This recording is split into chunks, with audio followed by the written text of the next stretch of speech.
దిగ ఏమైపోయింది గర్వం.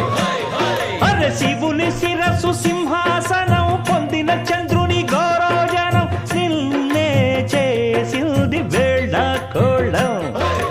ఎక్కిన మదం దిగిల్దిగా తగిన ఫలం దక్కిల్దిగా ఏమైపోయింది గర్వం. త్రిమూర్తులే నినుగని తలొంచరా నిరంతరం మహిమను కీర్తించరా. నువ్వెంతనే అహం నువ్వే దండిల్చరా. దండాలయ్యా ఉండ్రాళ్ళయ్యా